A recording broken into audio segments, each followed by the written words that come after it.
El podcast de Teo Cotidiana, episodio 18, Alabanza y Adoración. Existimos en un mundo caótico, lleno de odios, miedos y angustias. Se hace urgente volver a Jesús, volver al Evangelio, volver al mensaje de bienestar y de esperanza, volver al amor a Dios, al amor propio, al amor por el otro. Teo Cotidiana. Yo fui del grupo de alabanza de la iglesia donde crecí. Lo fui por varios años. Yo me acuerdo que me bauticé, no porque eso tuviera un significado especial, según yo ya había decidido públicamente vivir una vida cristiana o intentar vivir una vida de acuerdo a como se me había enseñado que era grato para Dios. Me bauticé por dos cosas específicamente.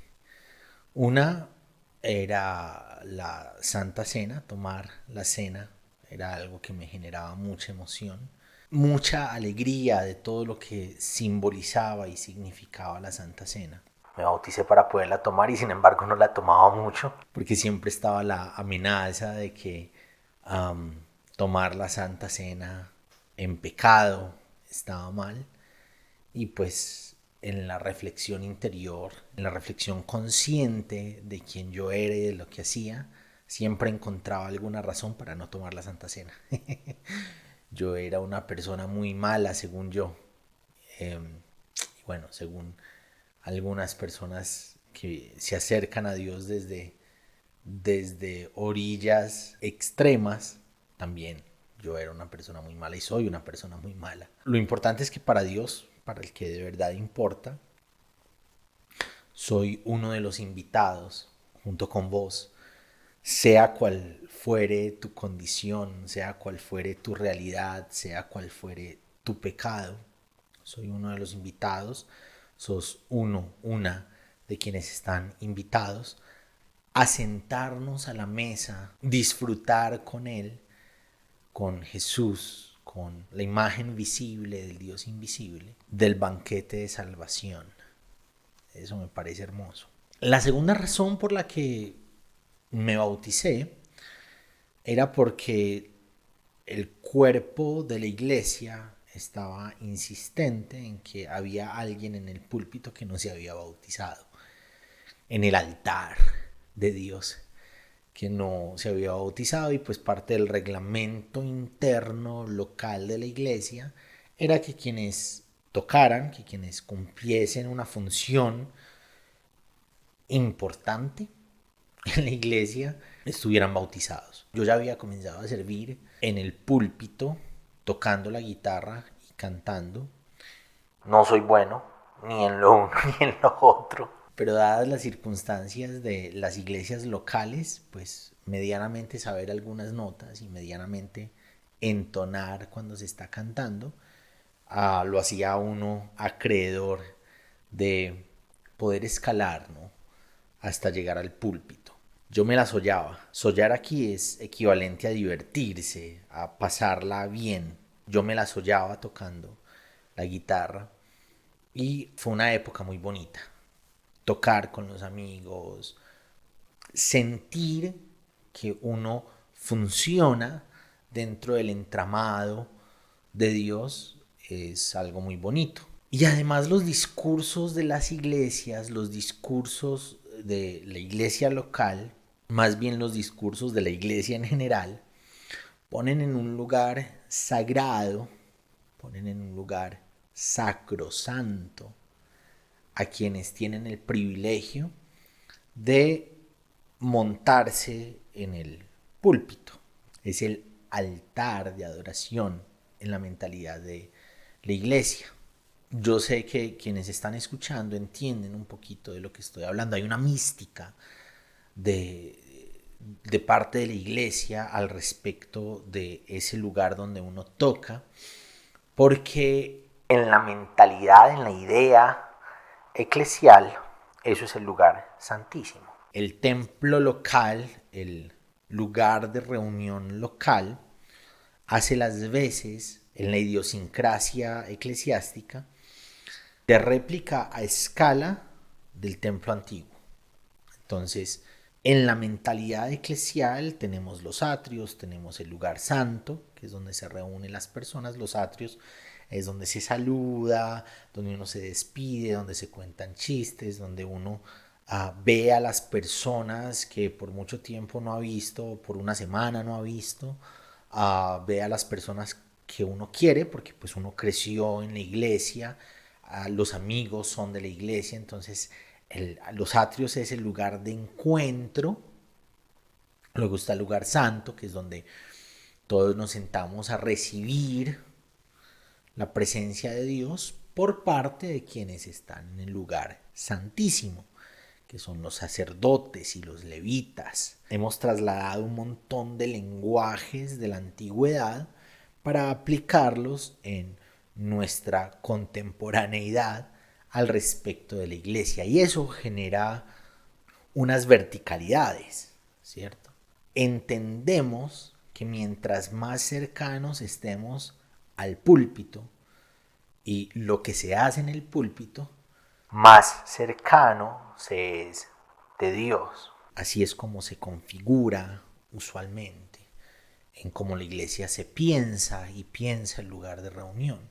Parte de la magia que ocurre en el púlpito es que del púlpito sale, según la iglesia, sale la presencia de Dios para las personas, para ministrarles. Es parte de la jerga evangélica. Y quienes ocupan el lugar del púlpito se tienen que ocupar de ser santos y santas, porque si no, en vez de ministrar la presencia de Dios, se va a contaminar la iglesia, se va a ministrar la iglesia con maldiciones y con pecado. Una especie de transferencia en la mentalidad. Y eso que se hace en el púlpito desde la parte musical, se le determina alabanza y adoración. Hay un montón de esa jerga evangélica que, de tanto usarse de la manera en que se usa, va cambiando en la idiosincrasia de las personas creyentes lo que esa palabra debería significar a la luz del Evangelio. Un ejemplo de eso es cuando hablamos de la casa de Dios. Hasta hay una canción que le gusta a algunas personas los domingos al respecto de ir a la casa de Dios. Ven conmigo a la casa de Dios. Haremos fiesta en honor de aquel que nos salvó. Se usa y se usa y se usa tanto, aludiendo a que vamos a la casa de Dios, vamos a congregarnos en la iglesia local, que se pierde el sentido profundo de las enseñanzas del Evangelio, que nos invitan a, uno, reflexionar que Jesús es la casa de la plenitud de Dios, y dos, que cuando el Evangelio se siembra en nuestro corazón, cuando Jesús, quien es el Evangelio, se siembra, se tatúa, se encarna en nuestra vida entera, nosotros venimos a ser la casa de Dios. No es un lugar al que vamos, es algo que somos con constancia. Lo mismo pasa con la palabra alabanza y adoración. En esa época comprábamos cassettes, creo que con frecuencia vengo hablando en los episodios acerca de los cassettes. Por muchos años fue lo que nos alimentó de la música que conocíamos. Los cassettes y la radio. La radio a escondidas si no era la emisora cristiana, porque pues cualquier otra música que no fuese cristiana era del diablo, era mundano, te iba a llevar al infierno o algo así. En los cassettes aparecía usualmente dos listas, la lista de la alabanza, la lista de adoración. Hubo un trabajo de Marcos Witt que se llamó, por allá antaño, Proyecto AA. Alabanza, adoración. Y en la idiosincrasia de la iglesia constantemente se entiende por alabanza y adoración lo musical. Quienes alaban y quienes adoran son quienes cantan. Al cantar se está alabando y adorando. Al cantar o al tocar un instrumento se es un agente de adoración o de alabanza. Pero el apunte del Evangelio, hacia donde el Evangelio quiere guiarnos al respecto de esas dos ideas, es completamente diferente de lo que tradicionalmente hemos injertado en las creencias. Y como parte de ese injerto de ideas está el hecho de que se adora, se alaba en lugares específicos, porque esos lugares específicos son la casa de Dios. En uno de los tantos viajes que hacía Jesús de aldea en aldea, una vez se topó con una mujer samaritana, con la que se quedó hablando a solas. Y en medio de la discusión, que es una discusión muy interesante, es un encuentro de culturas. Jesús es un judío, la mujer samaritana es entendida por los judíos por ser de una raza impura, por ser una mezcla entre judíos y babilonios, y no solamente una mezcla sanguínea, no solamente una mezcla entre hombres y mujeres que tuvieron hijos, una mezcla racial, sino también una mezcla cultural. Los judíos tenían una percepción y una práctica cultural y religiosa, una idiosincrasia política y social diferente de la de los samaritanos. Los judíos y los samaritanos no se la llevan, chocan, están en constante conflicto, están en constante fricción.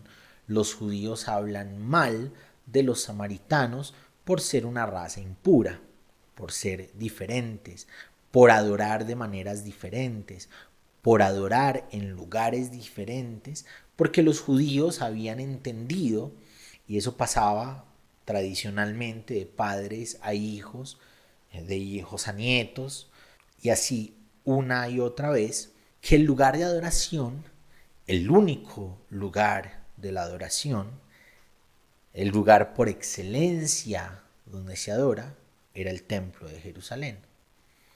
Incluso en los otros lugares donde existían los judíos, cuando iban a orar, volteaban hacia donde quedara Jerusalén, porque ese era el lugar por excelencia de adoración.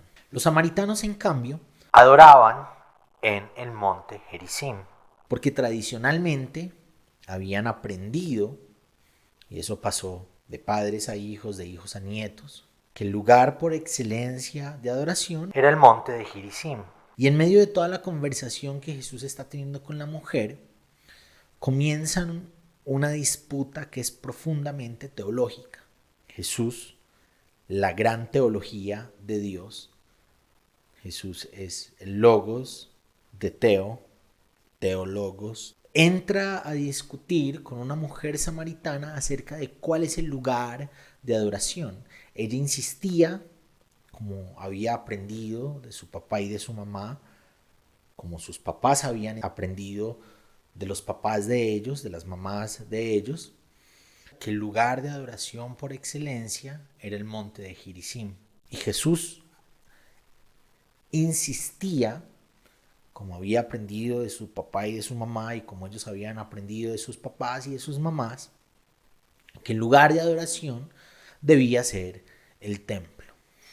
Cada uno iba dando sus argumentos, cada uno de acuerdo a su idiosincrasia, estaba seguro que lo que decía era lo verdadero, y Jesús, frente a esa discusión, provee una conclusión que trasciende la discusión local, trasciende el dónde es que se debe adorar. Es un texto bien conocido, nos dice: la hora viene Y ya llegó la hora en que los que adoran de verdad lo van a hacer en espíritu y de una manera genuina. Recuerden, la discusión es sobre el lugar de la adoración. Entonces Jesús está concluyendo, Jesús está brindando una alternativa que trasciende los lugares de los que él y ella están hablando. Y entonces el lugar de la adoración en el discurso de Jesús deja de tener la especificidad del templo y se vive desde la vida. Espíritu, neuma, significa aire en movimiento, respiración, vida, existencia. Lo que somos mientras vivamos, lo que somos mientras respiramos.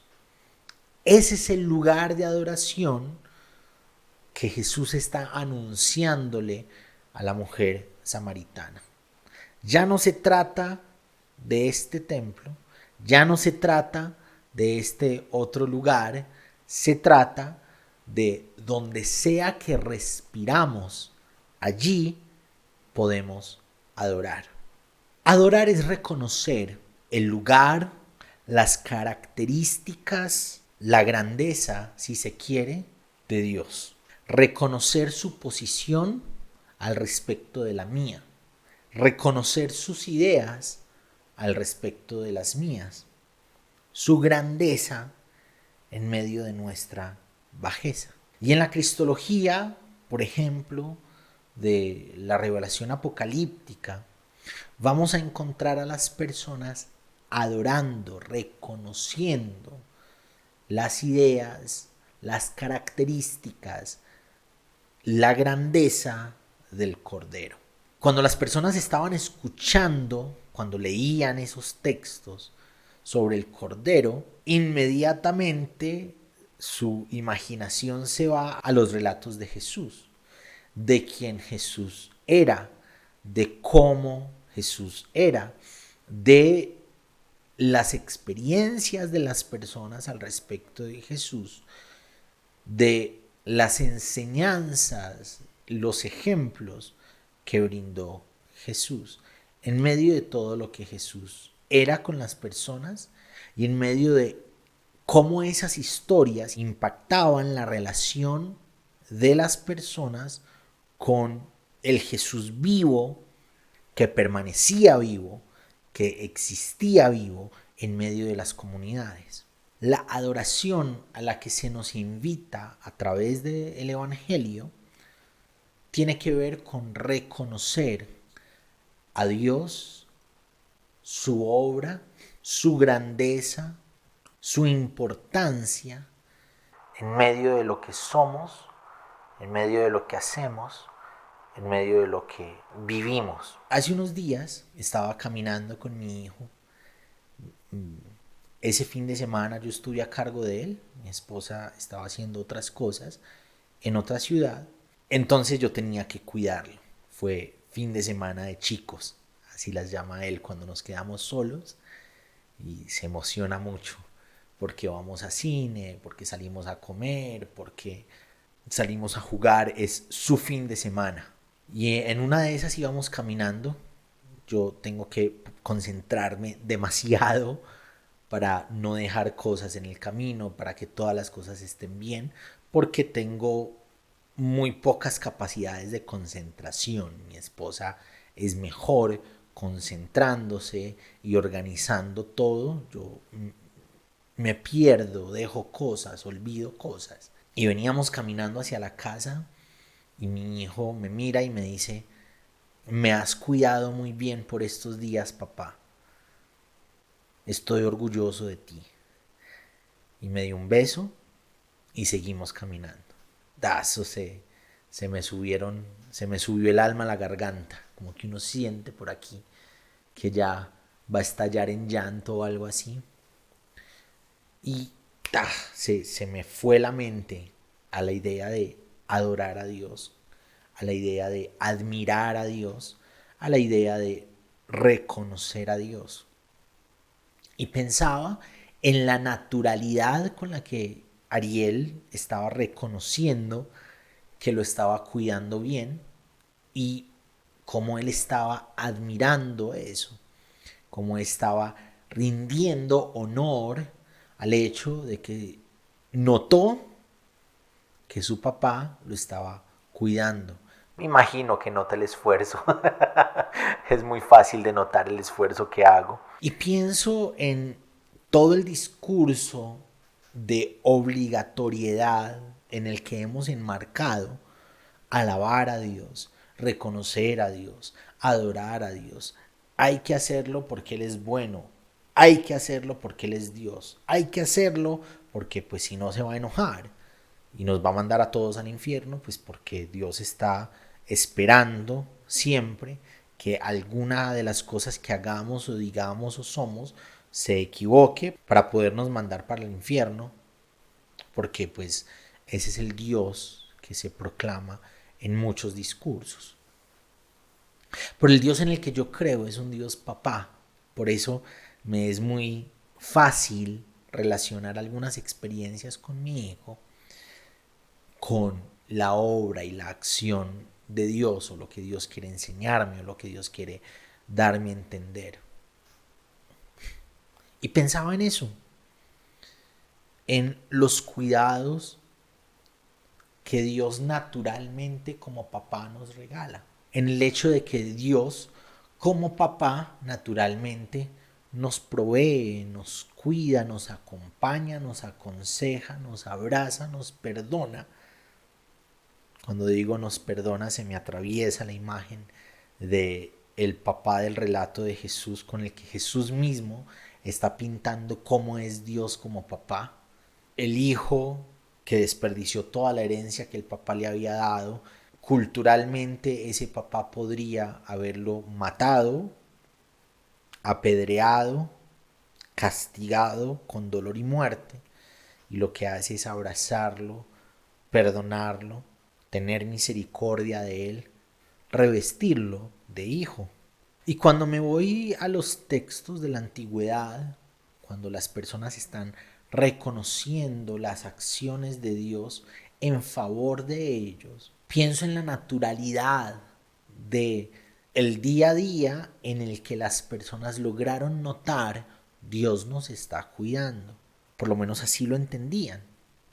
Y frente a ese cuidado de parte de Dios, surgía, brotaba la adoración hacia Él, la admiración hacia Él, el reconocimiento de quién Él es al respecto de quién yo soy, la alabanza al respecto de lo que Él ha hecho. La adoración no puede ser una acción obligada detrás de discursos de amenaza. La adoración brota de nuestra relación constante, cotidiana, natural, orgánica, con Dios, con su divinidad, con su cuidado familiar, con su cercanía paternal y maternal. Cuando Jesús murió, nos cuentan las narraciones que el velo que dividía el lugar santo del lugar santísimo fue rasgado. Esa división la conocemos muy bien. Los atrios, ahí llegaban los gentiles que querían adorar, alabar en el templo. El lugar santo, donde podían entrar algunos de los judíos, y el lugar santísimo, que era donde estaba la presencia de Dios, donde ocurría la presencia de Dios en las ideas del judaísmo de ese tiempo, y entraba el sacerdote de turno. Ese velo se rasgó, lo que quiere decir que ya no hay lugar santísimo, ya no hay lugar santo, ya no hay funcionalidad del templo. El lugar santo, el lugar santísimo, donde nos encontramos con la presencia de Dios, es el mismo lugar que Jesús le había anunciado a la mujer samaritana, que ya casi llegaba, que ya había llegado, donde sea que respiremos. Ese es el lugar de adoración, donde sea que respiremos, donde sea que existamos. No hace falta tomar instrumentos musicales y cantar. Hace falta reconocer, encontrar con naturalidad qué es lo que Dios, cómo ocurre Dios en el día a día en nuestro favor, para cuidarnos, para darnos bienestar y naturalmente admirar su obra, admirar lo que es y lo que hace. Volviendo un poquito a la imagen de la adoración escatológica al Cordero, admirar la obra del Evangelio que nos trae esperanza, que nos trae vida en abundancia, que nos invita en medio de todo lo malo que ocurre, porque eso es el Evangelio, todo está mal y Dios se nos acerca en medio de todo lo malo para brindarnos esperanza, reconocer esa obra, rendirnos ante eso que Dios ha hecho, que Dios hace, ante eso que Jesús representa, vivir nuestra vida de acuerdo a eso y establecer un altar de adoración, de admiración, de reconocimiento de que eso que Dios ha hecho en Jesús, de que eso a lo que hemos sido invitados, de que esa mesa comunitaria en la que Él nos ha llamado a sentarnos con Él, llena nuestra vida, nos muestra su grandeza, nos alienta a que otros puedan conocer la grandeza con la que Dios se nos ha manifestado. Gracias por acompañarnos hoy en el podcast de Teo Cotidiana. Te espero para que reflexionemos juntos en el nuevo episodio.